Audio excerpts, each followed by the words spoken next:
Vous écoutez Le Salon dans tes oreilles, une balado-diffusion dans laquelle des auteurs, des autrices et des personnalités discutent de leurs livres et des sujets qui animent l'actualité littéraire. Les enregistrements ont été faits lors du dernier Salon du livre de Montréal. Ça commence? OK. Bonjour tout le monde. Bienvenue dans cette agora, ce brouhaha, cette fête. Donc, j'ai le plaisir de partager mon temps avec Katia. Je vais la laisser se présenter, vous présenter son livre dont on va parler aujourd'hui. Bonjour Vanessa, bonjour tout le monde. Donc moi, je suis Katia Belkhodja. Ceci, Les Déterrés, est mon troisième livre. Le premier a été publié en 2008, il s'appelle La peau des doigts, c'est mon premier roman. Le deuxième s'appelle La marchande de sable. Il parle d'une petite fille et de beaucoup d'espaces désertiques. Il a été publié en 2015. Et celui-ci, Les Déterrés, c'est mon premier chez Mémoires d'Encrier. Je l'ai publié en janvier 2025. C'est le gagnant du prix du gouverneur général de cette année. Il parle de... En fait, c'est une saga familiale algérienne qui suit plusieurs générations d'une famille algérienne qui vit justement à la fois la grande histoire et la petite histoire, leurs petites histoires quotidiennes en même temps. Voilà. Donc, je vais demander à Vanessa de se présenter maintenant. Merci, Katia. Dans le fond, comme Katia, moi aussi, j'ai un nom d'origine algérienne. Donc, je m'appelle Vanessa Younsi. J'ai publié plusieurs recueils de poésie, 5 recueils de poésie chez Mémoires d'Encrier, un autre lien que nous avons. Et j'ai aussi publié 2 essais sur le soin parce que je suis aussi psychiatre. Je travaille à l'hôpital à temps plein. Je fais une exception aujourd'hui, une grande exception dans ma vie. J'ai publié Soigner, aimer chez Mémoires d'Encrier qui parle de ma pratique comme psychiatre. Puis j'ai publié plus récemment Soigner, écrire aux presses universitaires de Montréal, mais ce n'est pas un livre scientifique. C'est vraiment un ouvrage littéraire, un essai littéraire pour lequel j'ai obtenu moi aussi un prix du gouverneur général, un autre point commun, Katia, dans la catégorie essai. Et voilà, donc c'est vraiment un peu un livre qui parle de la question du soin et comment cette question est liée à l'écriture, à la littérature. Voilà. Et peut-être j'aurais des questions pour toi, Katia, justement, sur ton livre. Qu'est-ce qui t'a amené à écrire ce livre qui est vraiment une fresque familiale? Moi, j'ai trouvé à la lecture. Est-ce que tu peux nous parler un petit peu de qu'est-ce qui t'a donné le goût de raconter ces histoires?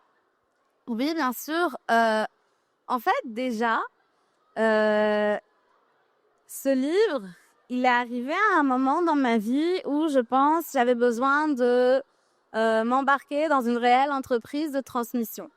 Okay? C'est un moment où j'étais assez creux. Puis là, c'était la pandémie et Rodney et Yara ont débarqué dans ma cour. En fait, Rodney Saint-Éloi et Yara El-Radban, les éditeurs de Mémoires d'Encrier, que tu connais parce qu'ils te publient aussi, sont venus dans ma cour et m'ont dit « Katia, est-ce que tu as un livre pour nous ?» Et moi, j'étais enceinte de mon 3e. Je n'avais pas de livre pour eux, qui dormaient comme ça dans mes tiroirs. J'étais pirate de trésors inconnus. Donc, j'avais pas de livre. Et ils m'ont dit, Katia, écris-nous un livre. Et comme manifestement, j'ai de la difficulté à dire non. Un autre point commun. Un autre point commun. Je leur ai écrit un livre. Mais il y a aussi le fait qu'en fait, quand j'avais, tu vois, environ 14 ans, ma mère m'a vraiment demandé « Mais pourquoi tu n'écris pas notre histoire ?» Et j'avais 14 ans quand même, c'était beaucoup de confiance me faire. J'étais comme « Toute notre histoire, c'est lourd quand même, moi. Il y a beaucoup de choses dans notre histoire. Je suis vraiment pas le personnage principal de notre histoire, personnellement. Mais à ce moment-là, tu sais, quand René et Yara sont venus me voir, quand j'avais eu 2 enfants sur 3, que vraiment, je pense que je saisissais tellement mieux le récit de toutes ces générations-là, de tous ces sacrifices-là, de tous ces déplacements-là, ce qu'on pouvait ressentir, ce qu'on pouvait faire pour préparer le futur de sa progéniture, l'espèce de truc qui te prend aux entrailles pour le faire. Là, je saisissais assez pour me lancer dans cette entreprise-là, qui est une grosse entreprise de transmission. Donc, c'est vraiment toutes ces choses-là en même temps, toutes ces espèces de commandes qui se sont rejointes. Puis j'avais aussi une grande amie qui m'a dit « Cette année, tu écris ». J'étais enceinte de mon 3e, puis elle m'avait envoyé une carte de Noël pour me dire « Cette année, tu écris ». Puis j'étais comme « OK ». Et tout ça s'est rejoint pour que je sorte finalement Les Déterrés. Donc voilà, c'est comme ça que ça s'est passé. Toi, Vanessa, comment est-ce que tu es venue à écrire, soigner, écrire? En fait, moi aussi, ça venait d'une commande, en fait, donc ce qu'on appelle le prix de la revue Études françaises, où il demande à une écrivaine, un écrivain d'écrire un livre pour amener une contribution à la littérature. Il y a des grands prédécesseurs, dont Marc-Clair Blais, Hélène Dorion, qui l'avaient reçu, fait que j'étais un peu surprise qu'ils me demandent à moi. Mais bon, j'ai relevé le défi. Comme toi, j'étais aussi dans la maternité, donc un autre point commun. Donc, j'ai 2 jeunes garçons. J'étais en train d'allaiter mon 2e et je travaillais beaucoup à l'hôpital aussi. Donc, c'est un livre que j'ai écrit dans je dirais, la vitesse, mais j'écris toujours dans la vitesse parce que c'est ma seule condition d'écriture. Je l'ai écrit entre 2 patients quand les patients ne se présentaient pas, dans cette espèce d'urgence-là d'une date de remise. Mais ça a été l'occasion pour moi de continuer la réflexion que j'avais entamée dans Soigner, aimer sur la question du soin. Parce que ce qui me marque à l'hôpital, c'est à quel point finalement les patients, souvent les patientes, trouvent qu'ils sont techniquement assez bien traités, mais qu'ils ne sont pas entendus. Et moi-même, quand je suis patiente, c'est un peu la même expérience que je vis. J'ai l'impression d'être un autre numéro, d'être un objet. Et c'est un peu mon obsession comme médecin de comprendre comment on peut en arriver là et de comprendre comment même moi, en fait, à travailler chaque jour dans le système, je peux en arriver là. D'être dans cette espèce de mode-là de rapport à l'autre. Et pour moi, l'écriture, c'est un peu le contraire de ce rapport de technicien de la médecine, qui est important. La médecine a fait des progrès fulgurants, mais en même temps, c'est comme si elle a un peu laissé tomber le patient en chemin. On a voulu découper les organes, comprendre la physiologie. On a dû pour ça tasser la subjectivité. Et moi, ce qui m'intéresse, c'est comment ramener la subjectivité. Et je vois l'écriture, la littérature comme une voie possible, imparfaite sans doute.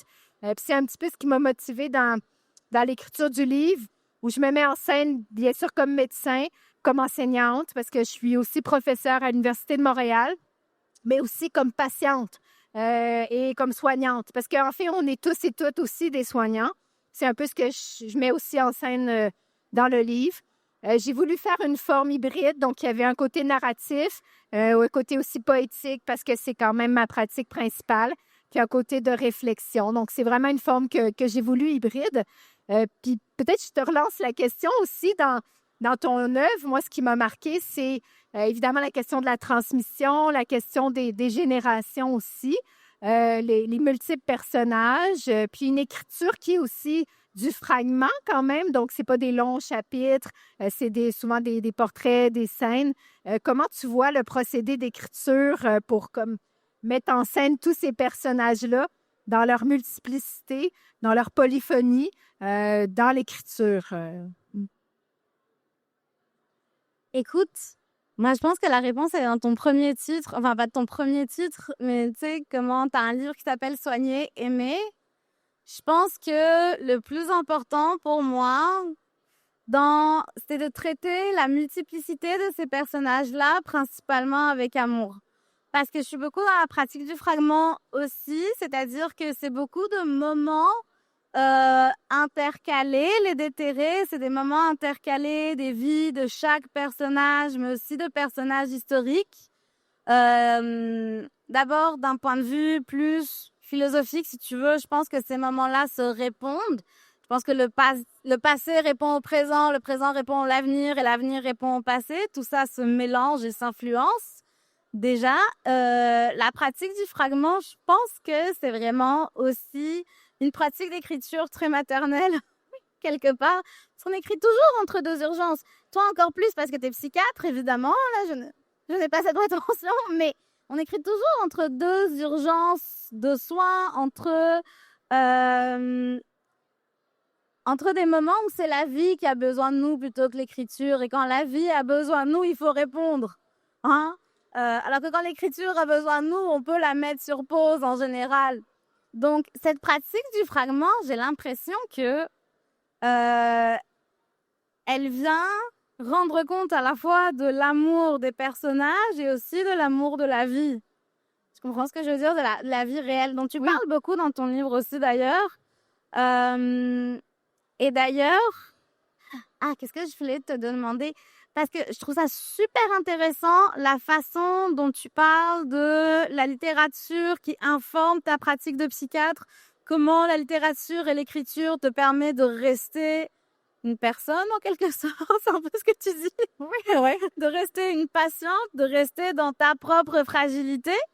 Et ce que je trouve super intéressant aussi, c'est comment, à ton avis, est-ce que ta pratique de psychiatre vient informer ta pratique de la littérature, de l'écriture? Oui, puis c'est une bonne question parce qu'en fait, je pense que c'est un peu ce que soigner et écrire m'a permis de réaliser.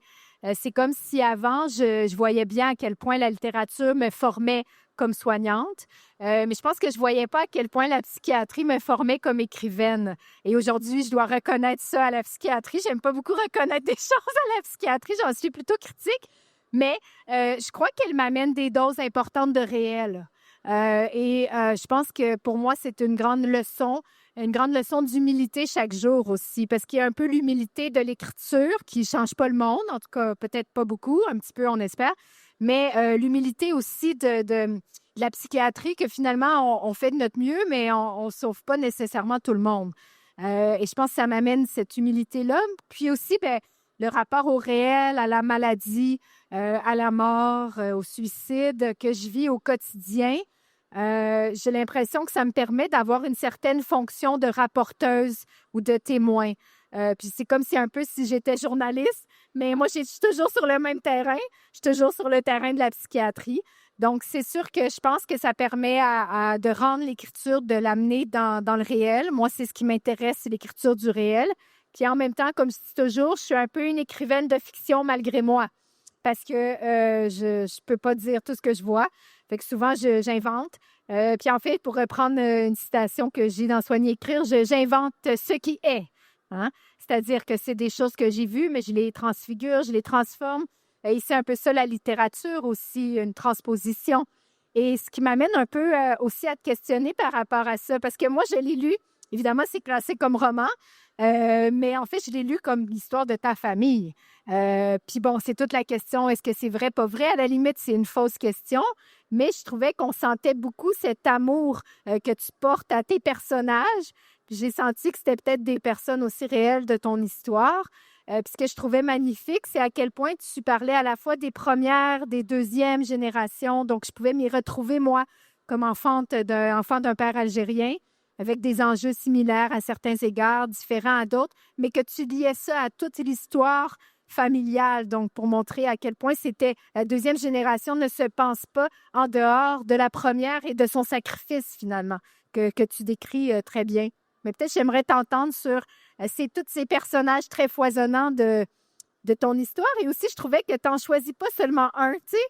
Tu vraiment, on sent que tu veux montrer toute cette fresque-là de l'histoire. Oui, c'était important pour moi à un niveau personnel parce que c'est vrai que ces personnages-là ressemblent beaucoup aux personnes de ma famille. Puis évidemment, j'ai joué dedans. Il y a des mères qui sont devenues des tantes. Je me suis protégée aussi là-dedans. Il y a des jeux qui sont devenus des L, que c'est plus facile à écrire au L qu'au jeu, etc. Et en même temps, je pense que c'est super intéressant la question de la fiction parce que, et moi, c'est mon dada un peu comme le cognitivisme et la neuroscience. C'est tout, je trouve ça super intéressant. Puis, il me semble que, c'est dit que le souvenir est fiction. Ben effectivement, en fait, c'est ça, c'est qu'on reconstitue des choses, on fictionnalise constamment. Nous sommes tous des poètes, toi, au sens où Vanessa Yunsi l'entend, c'est-à-dire des créateurs. Donc, évidemment, il y a ce côté-là de la fiction qui forcément digère le réel de plein de façons.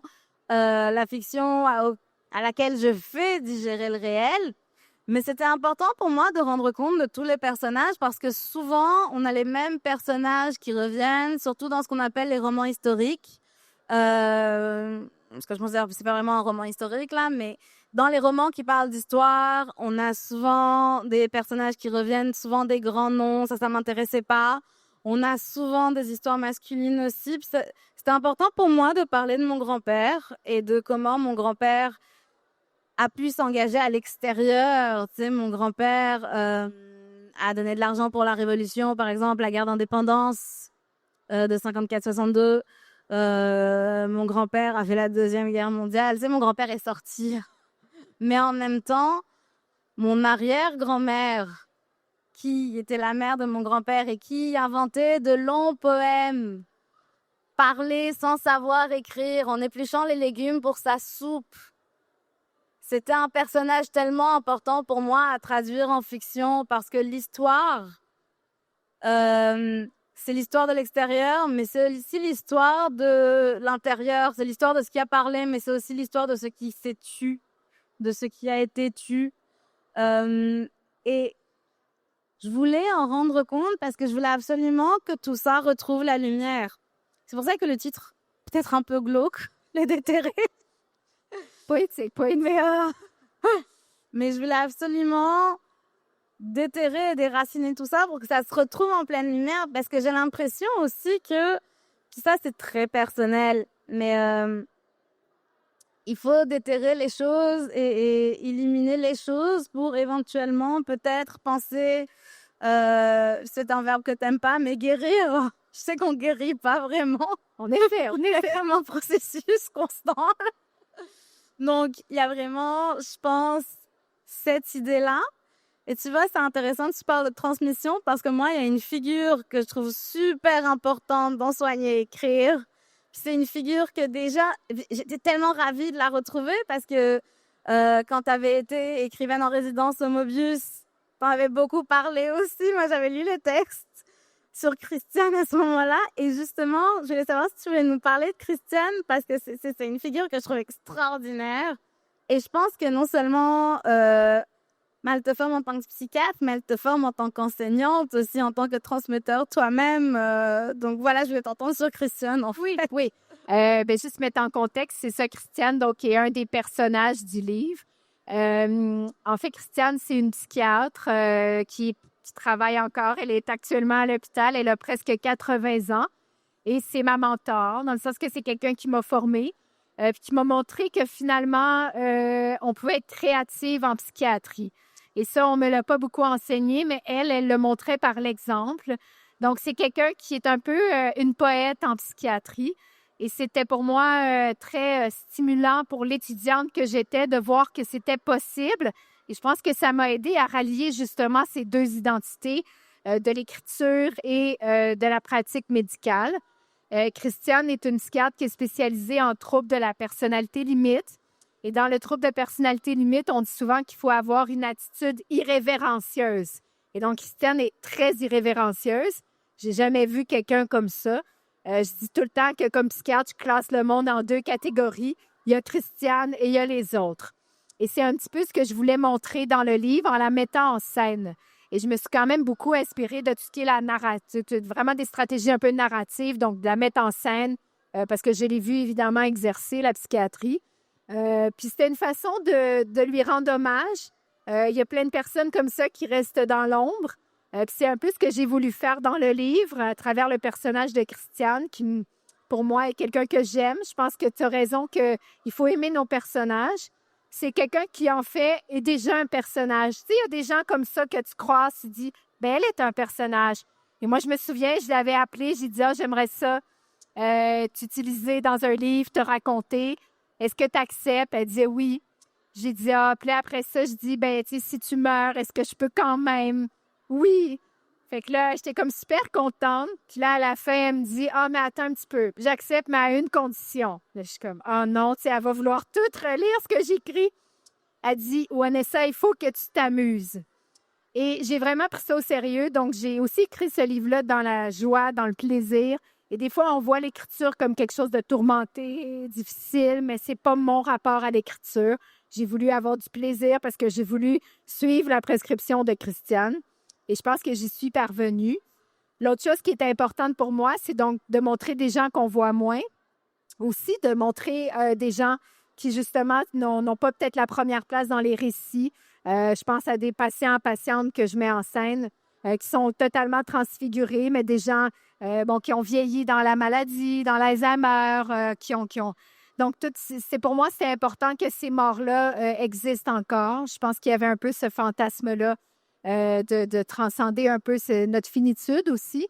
Et je vois beaucoup ce livre-là comme étant un livre qui est pas noir, mais qui s'inscrit sous le regard de la mort, c'est-à-dire des patients que j'ai perdus, des patients qui se sont suicidés, des patients qui sont décédés au fil du suivi, puis des gens que fondamentalement j'ai aimés.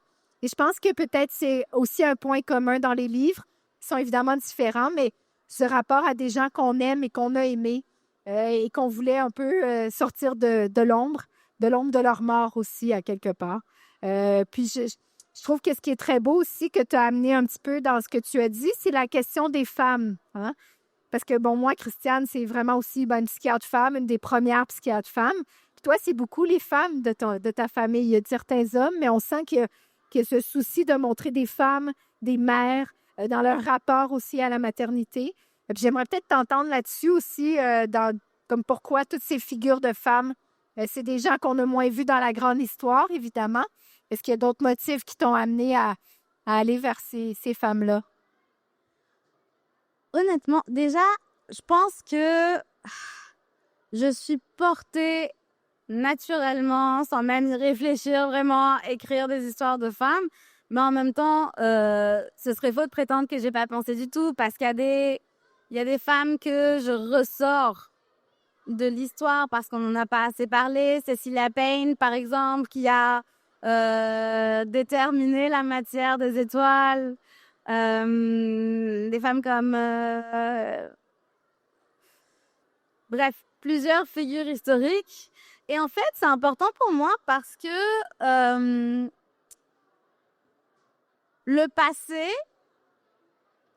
est garant de l'avenir en quelque sorte. Quand on nous invente un passé où on n'a rien accompli, rien fait, on peut nous faire gober le récit complètement fictionnel de la Tradwife. Je sais pas si tu comprends ce que je veux dire.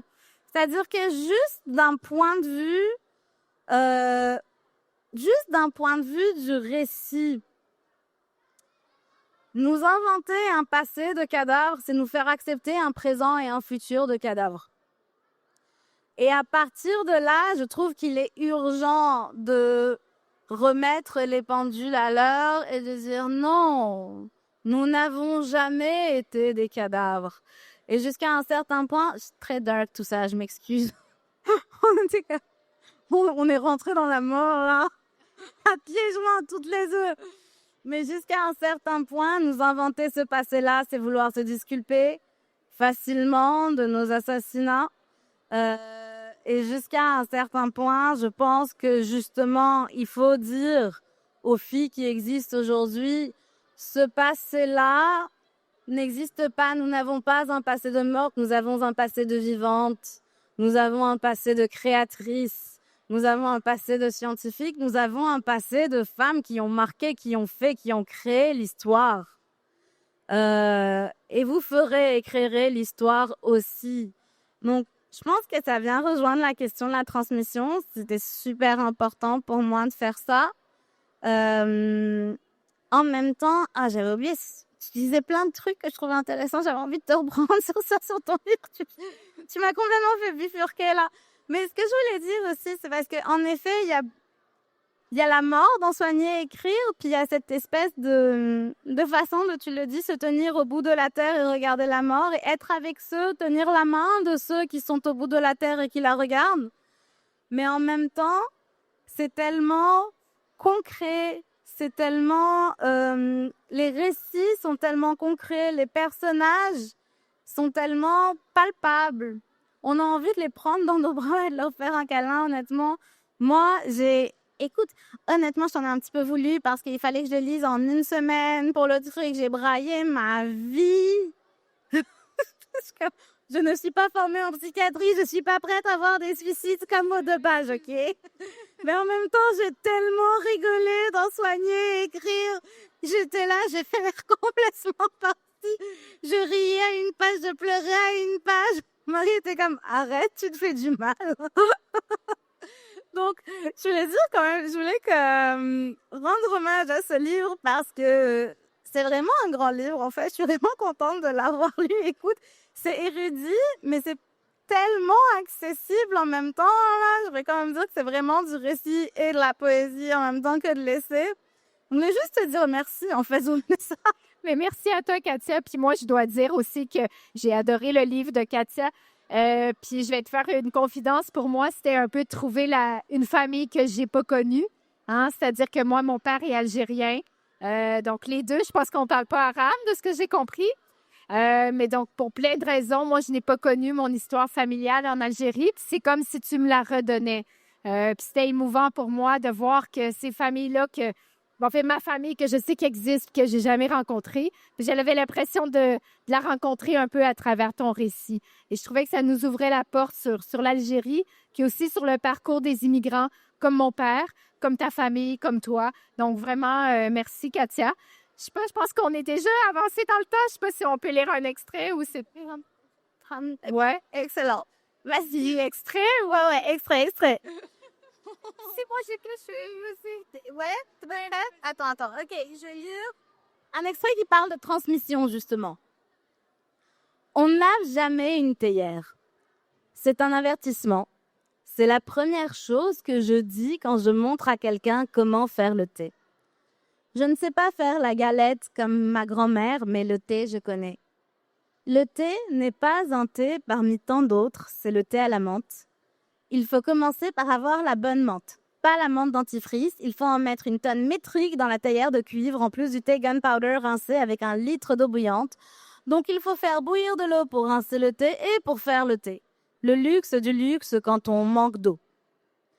Dans la cuisine algérienne de Fatima Zahra Bouayed, les quantités ne se calculent pas en millilitres ou en grammes, mais en bols et en cuillères.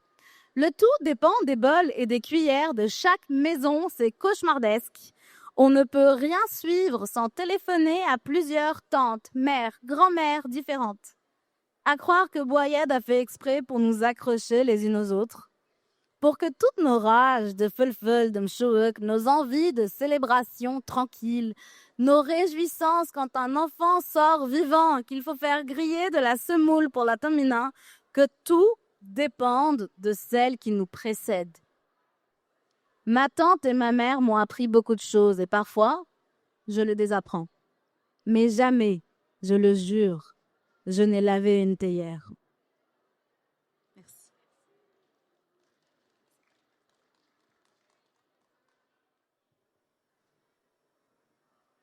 J'aurais dû préparer. Je suis toujours à la course.